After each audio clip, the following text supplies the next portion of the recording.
دروس اللغة العربية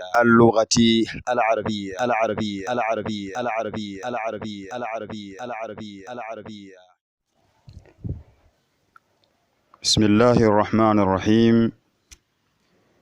السلام عليكم ورحمة الله وبركاته. الحمد لله والصلاة والسلام على رسول الله محمد بن عبد الله وعلى آله وصحبه الأجلاء. أما بعد، ndugu zangu, tunaendelea tena katika safari yetu ya durus silsilati al-lughati al-arabiyyati li ghairi an-natiqina biha, masomo ya lugha ya Kiarabu.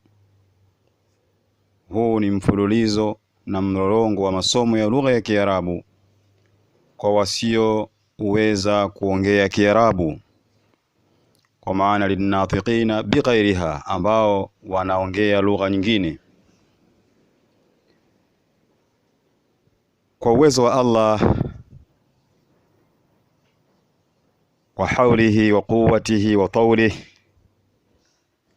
tumeshaanza darasa ya kwanza, sehemu ya kwanza na sehemu ya pili. Hatukuweza kuimaliza, lakini leo biidhnillahi alkarim almannan tunaingia katika upande wa tamarin, kwa maana ya mazoezi. Kama nilivyoahidi na kusema hapo nyuma ya kwamba katika mwanzoni kabisa nilipokuwa natoa utangulizi au mwongozo wa kuviendea vitabu hivi na namna ya ufundishaji na namna ya kujifunza vitabu hivi kwa ufupi, tukasema miongoni mwa vitu ambavyo vimekusanywa ndani ya kitabu hiki ni mazoezi. Jambo la kwanza kabisa baada ya hiwar, baada ya majibizano, kinachokuja kinafuata mazoezi. Na mazoezi ya katika sampuli mbalimbali. Hapa mbele yetu katika kitabu chetu hiki kuna mazoezi ambayo, hapa kuna zoezi la kwanza, kama nilivyosema kwamba kuna baadhi ya mazoezi kama si yote hayakutiwa shakli, yani zile alama za haraka, fatha, dhamma, kasra na sukun, hakuna. Yale maneno mwenyewe ndio ujisomee kwa mujibu ulivyoyasoma katika somo lako ambalo umelisoma, hasa katika yale majibizano. Maneno yote yale yatajikariri tena katika njia ya maswali na majibu, usome mwenyewe. Lakini kwa vile hatuonani, ni darasa ambayo ni dhahir al-ghaib, darasa ambayo ni ya muda mfupi, mimi nitayasoma haya maneno na hizi sentensi mbele yake kuna picha. Picha hizo utajibu kulingana na vile ulivyozisoma na vile unavyojua katika taratibu za kujibu. Sababu tumesema katika maswali kuna sampuli mbalimbali za kuulizwa, na wewe unatakiwa ujibu si kwa namna moja, ujibu kama ulivyoulizwa kwa mujibu wa mweko wa lugha ya Kiarabu yenyewe. Kwa mfano, at-tamrinul awwal, zoezi namba 1, zoezi la kwanza. Ma hadha, kushotoni kwako katika ma hadha, katika sentensi ya ma hadha, kushotoni kwako kuna picha ya funguo. Kwa hiyo unaulizwa ma hadha, ukijibu utasema hadha miftah. Sentensi ya pili, ma hadha, kushotoni kwako kuna picha ya kitabu, utasema hadha kitabun. Kwa maana nini hiki? Hii ni funguo. Nini hiki? Hiki ni kitabu. Ma hadha, kushotoni kwako kuna picha ya kalamu, utasema hadha qalamun. Hii ni kalamu. Ma hadha, nini hiki? Kushotoni kwako kuna picha ya mlango, utasema hadha babun. Huu ni mlango. Ma hadha, nini hiki? Kushotoni kwako kuna picha ya nyumba, utasema hadha baitun. Hii ni nyumba. Ma hadha, nini hiki? Kushotoni kwako kuna picha ya, yani nikisema kushotoni kwako ni kushotoni mwa kitabu chako kuna picha ya kiti, utasema hadha kursiyun. Kwa unajibu maswali kulingana na picha zilivyowekwa. Maneno ma hadha, ma hadha, ma hadha, ma yote hayakutoa shakli, lakini ni yale yale ambayo umeyasoma kwenye darasa yako ya kwanza.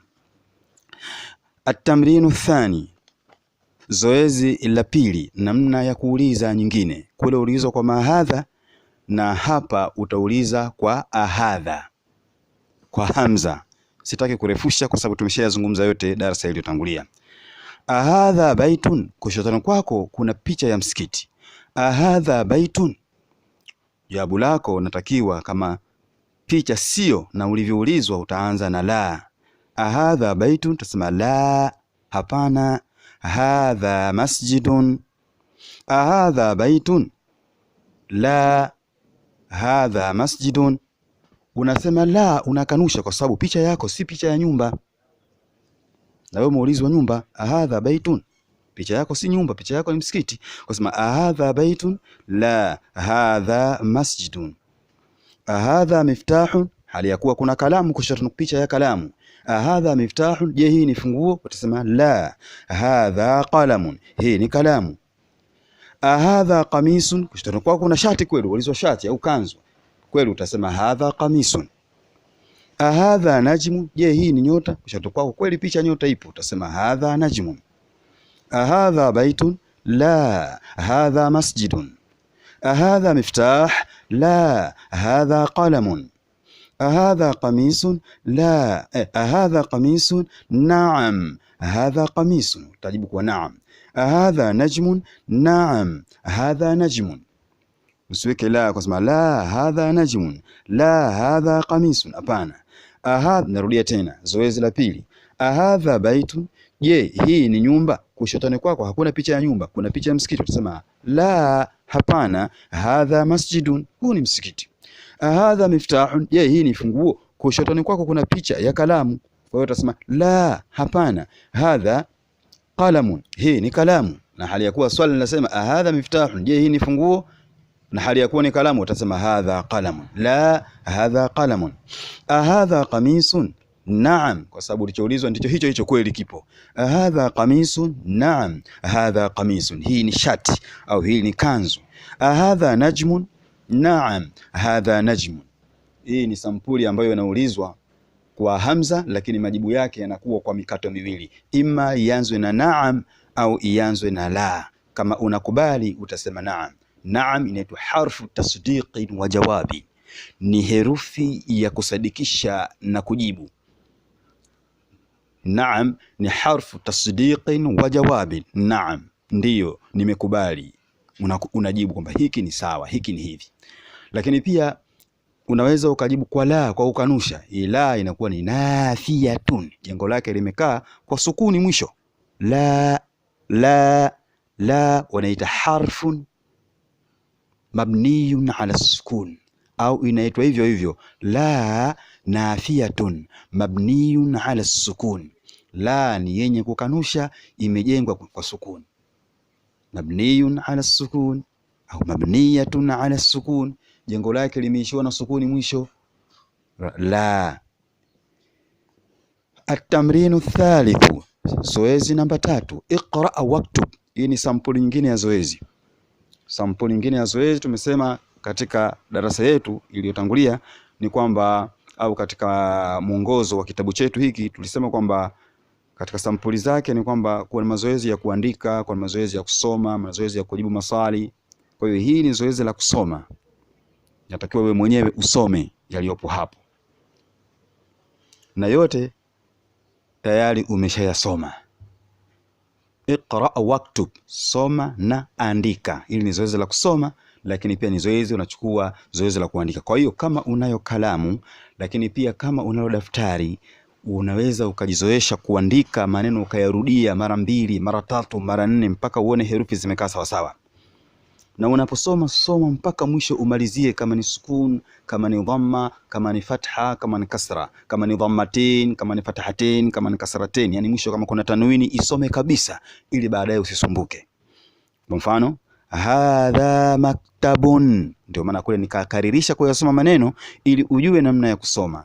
Hadha maktabun, hadha masjidun, hadha qalamun. Utasoma kwenda kuanzia kulia kwenda kushoto. Hadha maktabun, hili ni dawati au hii ni meza ya kuandikia.